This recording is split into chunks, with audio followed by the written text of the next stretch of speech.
Bienvenidos. Welcome. My name is Olga Loya. I'm a storyteller. Today we're going to do a workshop called To Tell the Truth. This is one of four.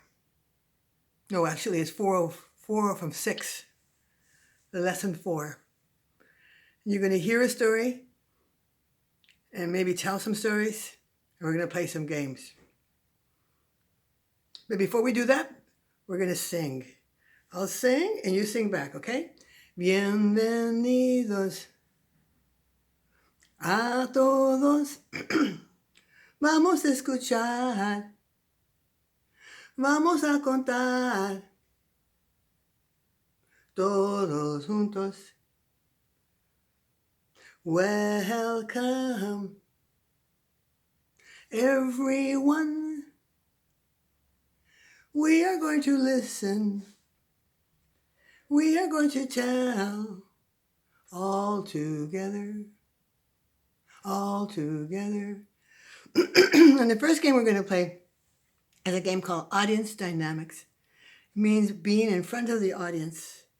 So you're going to have your audience in front of you, and then one person at a time will come up to the front. They'll go to one side of the stage or one side of the group. They'll walk to the center. They look at the audience because eye contact is really important. And then they say, había una vez una mujer que se llamaba Olga. Now you're if a boy, you say, había una vez un niño que se llamaba José. Or if you're a girl, había una vez una niña que se llamaba María. And then they look at the audience and they walk off. Now this is not what I want to see. Coming on the stage real fast, oh, once there was a girl named Maria, and going off. This is not what I want to see.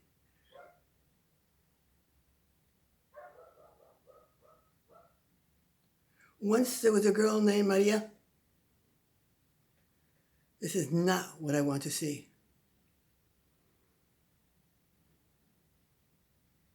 Once there was a girl named Maria, and this is going to be really stupid.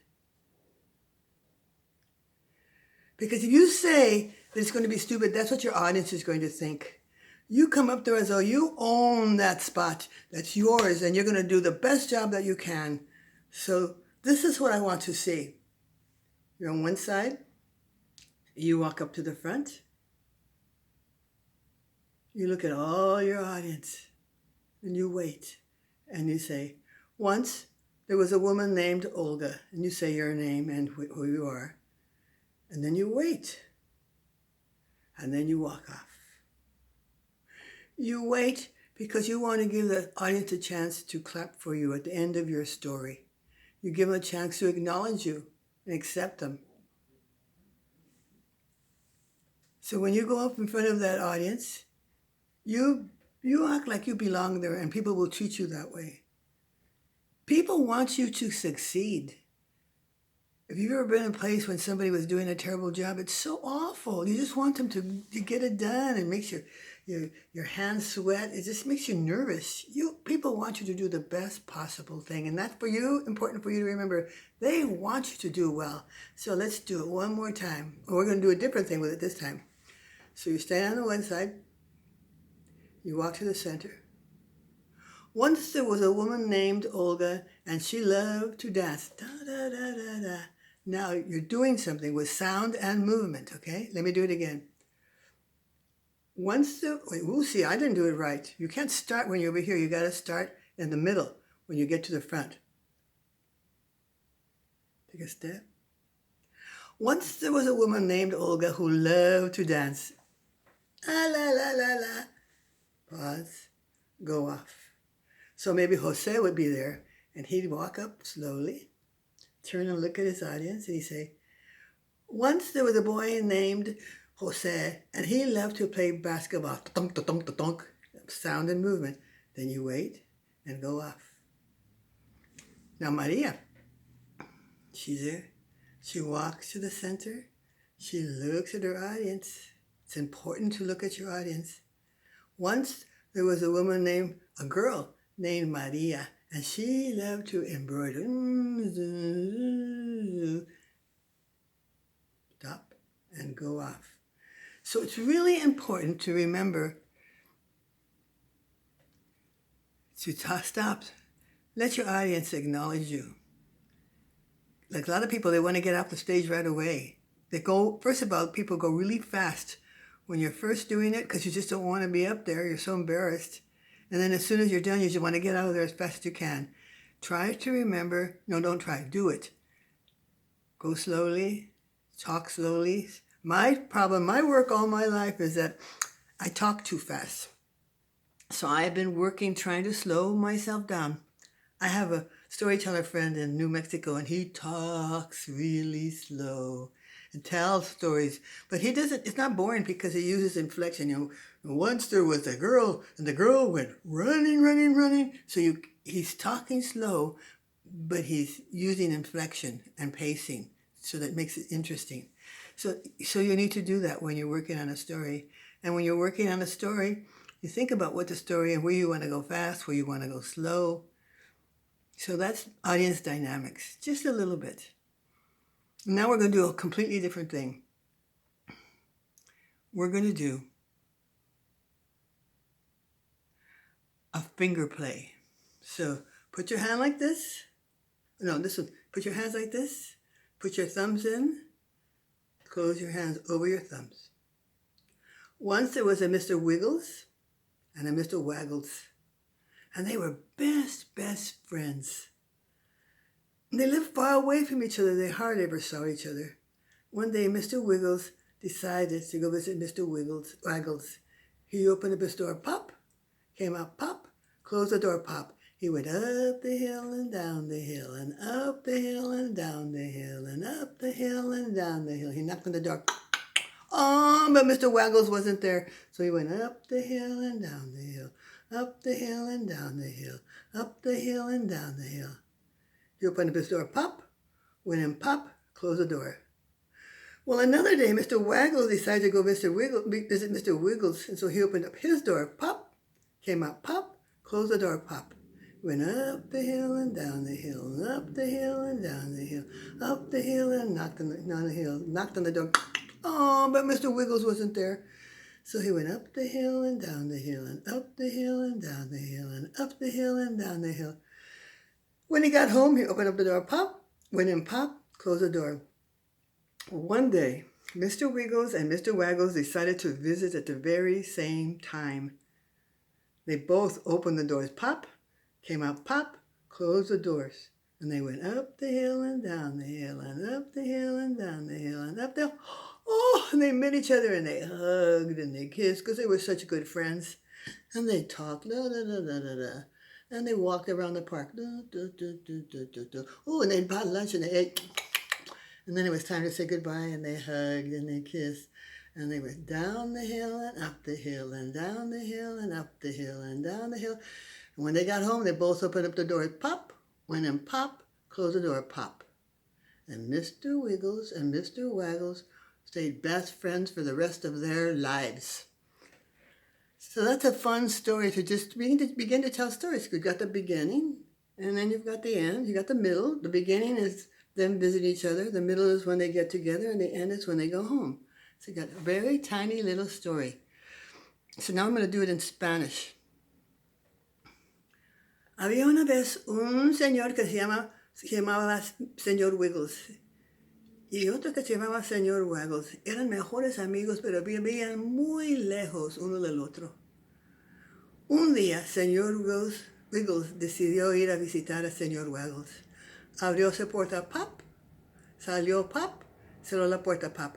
Fue para arriba y para abajo, para arriba, para abajo y para arriba, para abajo. Ah, pero el señor Wiggles no estaba ahí. Se abrió la puerta. Fue para arriba, para abajo, para arriba, para abajo, para arriba, para abajo. Abrió la puerta. Entró en la casa. Cerró la puerta. ¡Pap!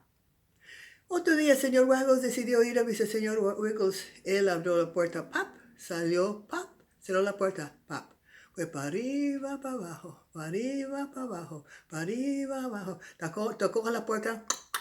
Oh, pero el señor Wiggles no estaba ahí. Fue para arriba, para abajo, para arriba, para abajo, para arriba, para abajo, para abajo. Abrió la puerta, pop. Entró en la casa, pop. Cerró la puerta, pop. Pues un día los dos decidieron vivir y visitar al mismo tiempo. Los dos abrieron las puertas, pap, salieron, pap, cerraron la puerta, pap. Fueron para arriba y para abajo, para arriba, para abajo, para arriba. Uy, se encontraron, estaban tan felices, platicaron, cantaron, la, hasta bailaron, lu. Y ya era tiempo para regresar. Se fueron para abajo y para arriba, para abajo y para arriba, para abajo y para arriba. Abrieron las puertas, pap, entraron a la casa, pap, cerraron la puerta, pap, y se quedaron amigos por toda su vida. Pueden hacerlos todos juntos, o también pueden poner nombres de sus niños. Puede ser que uno es Ana y otro es Pedro, cada uno. Ana va a visitar a Pedro, pero Pedro va a ir a visitar a Ana y hacen la misma cosa. Y pueden hacer muchas cosas acá arriba cuando están arriba, bailar y cantar y jugar, muchos movimientos y cosas. Sí, me gusta ese juego mucho. Y ahora les voy a contar una historia. Mi abuelita, la mamá de mi mamá, mi abuelita Goya, siempre contaba historias y decía dichos. Pero cuando yo era chica, a mí me gustaba correr todo el tiempo. Yo no me gustaba sentar en un lugar. Yo quería correr por las lomas y por todos lados. Pero cuando ella estaba contando historias, teníamos que sentarnos. My grandmother, my mother's mother, Grandma Goya, used to tell stories and sayings. But I didn't like to, I wanted to be running around, going up in the hills and going everything, but I had to sit and listen. I couldn't walk away because they would have gotten mad at me. But I didn't really listen. I would think, oh, what am I going to play today? Or who am I going to play with? And what are we going to have for dinner? Those kind of things. Well, I grew up, and lo and behold, I became a storyteller like my abuelita. And there was a time when I was traveling all over the United States, going into different Latino communities, and I kept hearing this one story over and over. And sometimes they tell like it happened real time. Woman told a story, and in the story, the building fell. And then she looked at us and she said, if you don't believe me, you go to my village and you will see the rubble, all the stones and rocks from that building that fell down. And as I listened, I kept thinking, God, that story sounds familiar. And then I realized it was one of the stories my grandmother used to tell. So I looked up all the different versions of the stories, because there are many versions of the story. And then I wrote this version. It's called Evita. Once there was a young woman named Evita. Era hermosa. She was beautiful. But había un problema. There was a problem. She knew it. She looked in the mirror and she said, ay, mi pelo es tan largo y negro, my hair is so dark, black and long, mis pestañas tan largas, my long eyelashes, mi boca tan bonita, my beautiful mouth, mi forma tan perfecto, and my perfect shape. Her mama would say, no debas hacer eso, you shouldn't do that, vas a ver. Oh, mama, everybody knows that I'm the prettiest in the whole village. She'd walk down the road and all the boys would be sitting on the side of the fence. And if she wanted to drive them a little crazy, she'd turn and she'd flutter her eyelashes and they'd get so excited. And she really wanted to drive them crazy. She had this long braid that went past her waist and she'd swing her braid over to them. They'd get so excited they'd fall off the fence. Now, in this village, there was a taliada, an afternoon dance, every Sunday. And at the taliada, the ancianos, the old people, and the niños, the children, everybody went to the afternoon dances. Everybody brought comida, food, and there was always a conjunto, a band, and they danced and they talked and they ate. It was a wonderful time. And every Sunday, Evita and her two sisters and her mother and father would go to the taliadas, and they'd be sitting there and someone would come and ask her to dance. And she'd say, no, gracias. But underneath her breath, she'd say, muy alto, o muy gordo, o muy flaco, or muy corto, too tall, too fat, too skinny, too short. And her mom would say, no debes hacer eso, vas a ver, you shouldn't do that, you're going to see. Oh, mama, mama. When the right one comes in, I will dance with him. One tardeada, a handsome stranger arrived. He stood at the door, all dressed in black, with plata, silver in his hat and his belt and his boots. Ooh, he was guapo, handsome. Ooh, long pestañas, long eyelashes, and una sonrisa tan brillante and a brilliant smile. She looked at him, she looked at her sisters, and she said, "Es mío, he's mine." Well, he walked in, and he asked this girl to dance, and that girl to dance, and that girl to dance. He did not ask Evita. And people were looking at the monks, noticing that. He's not asking her to dance. He's noticed that. Look at, he's not asking her to dance. The dance ended. He had not asked her to dance.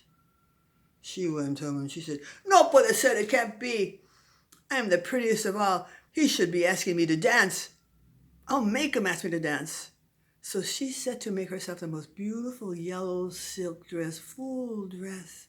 She worked night and day. She hardly slept, and when she did sleep, that handsome stranger walked through her dreams in her silver-plated boots. Finally, that Sunday arrived. She put on this dress. She braided her hair in trenzas, and she put it up like a corona crown with a yellow rose in the side. And when she went to the door of the tardeada, all the young men, young and old, just stared at her. She was so pretty. Well, she and her family went in, they sat down, and nobody really danced because they didn't want to miss anything. The conjunto didn't even play. Everybody was sitting and talking and looking at the door and looking at the door, and finally, the handsome stranger arrived, and everybody looked at him, looked at her, looked at him, looked at her, and he walked in and asked this girl and that girl, and not Evita. Evita couldn't believe it. Ay, no puedo creerlo. I can't believe it. He's not asking me to dance. This is so embarrassing. And everybody was,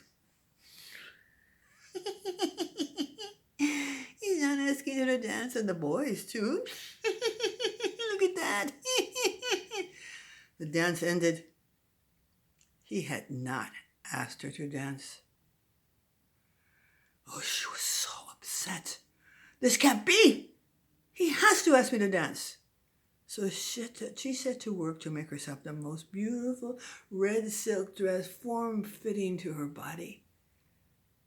And when the day came, she let her long hair down in cascading waves, black waves behind her. Her hair went past her waist. And she put a beautiful red rose behind her ear. And when they got to the tardeada, she stood at the door, and all of the men, young and old, they looked at her and they went,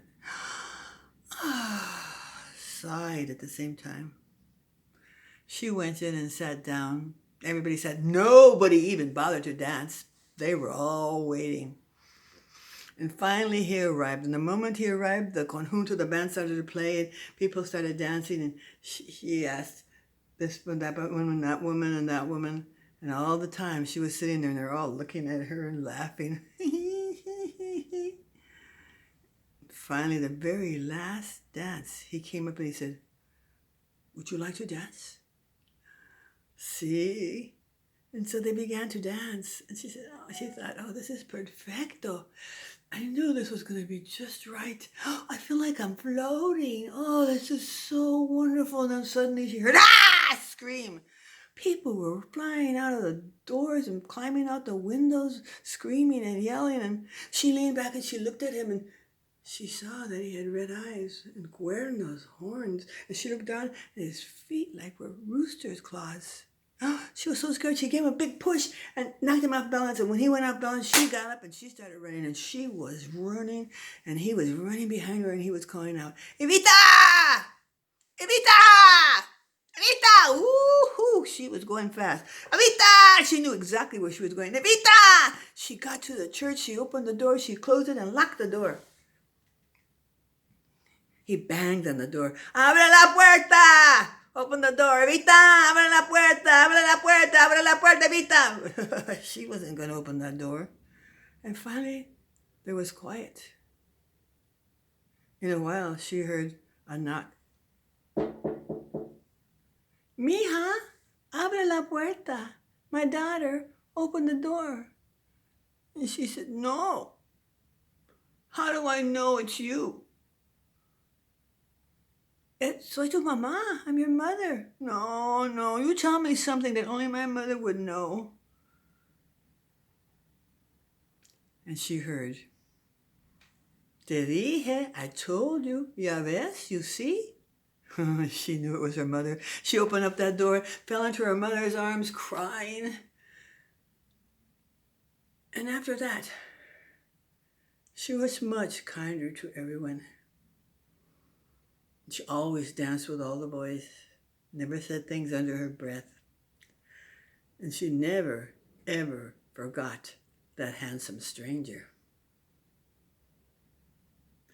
That story is told everywhere, and lots of times, like I said, in plays. In fact, I heard that there was a bar in Watsonville that it appeared. I don't know where. I'd like to go, but no, I don't know if I want to go. So I want you to think about scary stories that you've heard. I know the one is La Llorona. A lot of people know lots of versions of that. A lot of people know lots of versions of this story. So I want you to go to your families and ask them for the stories, scary stories, but also ask them for other stories too. You know, where you were, where you grew up. All these different kinds of stories are really important. Family stories are so fun. You never know where you're going to find a story. I mean, like my grandmother, who knew I was going to find a story that she told me, and who knew I was listening? I didn't even know I was listening, but I was. So think about the stories that you've heard, and let's just go over what we've done. We did audience dynamics, going from one end, come to the middle, give eye attention to the other side. Mr. Wiggle, Mr. Waggle, and grandmother story, and Evita. And I'm going to do one last thing with you. Put your hands like this, another finger play. And it goes like this. Now it's time to go to sleep. Put the baby in the bed. Cover the baby in the bed and give the baby a kiss. Let me teach you the song. Now it's time to go to sleep. Put the baby in the bed. Cover the baby in the bed and give the baby a kiss. Now we'll play the game. Now it's time to go to sleep. Put the baby in the bed. Cover the baby in the bed and give the baby a kiss. What does the baby want? Maybe somebody will say, a bottle. Now it's time to go to sleep. Put the baby in the bed. Cover the baby in the bed. Give the baby a bottle and give the baby a kiss. Now it's time to go to sleep. Put the baby in the bed. Cover the baby in the bed. Give the baby a kiss. Give the baby a bottle and give the baby a kiss. What else does the baby want? Oh, she wants a doll. Now it's time to go to sleep. Put the baby in the bed. Cover the baby in the bed. Give the baby I forgot what the first one was. Bottle. And give the baby a doll. And give the baby a kiss. Now it's time to go to sleep. Put the baby in the bed. Cover the baby in the bed. Give the baby a kiss. Give the baby... No, wait a minute. Give the baby a bottle. Give the baby a doll. And give the baby a kiss. What does the baby want? Oh, she wants a blanket. Now it's time to go to sleep. Put the baby in the bed. Cover the baby in the bed. Give the baby a bottle. Give the baby a doll. Give the baby a blanket. And give the baby a kiss. And then you can stop. You can do. I do 6 of them, but I'm just going to do the 3. But this is a really good game for sequencing, remembering one thing and another. It's a really good game for learning reading, when you're working on reading, you're working on sequencing, and this is really a fun one to do. Let's just do that song one more time. Now it's time to go to sleep. Put the baby in the bed, cover the baby in the bed, and give the baby a kiss. So I'm going to be going now. I hope you learned some new things, and I hope you tell a lot of stories. And we're going to sing one last song. Adiós a todos. Hemos escuchado, hemos contado todos juntos. Goodbye, everyone. We have listened, we have told, all together, all together.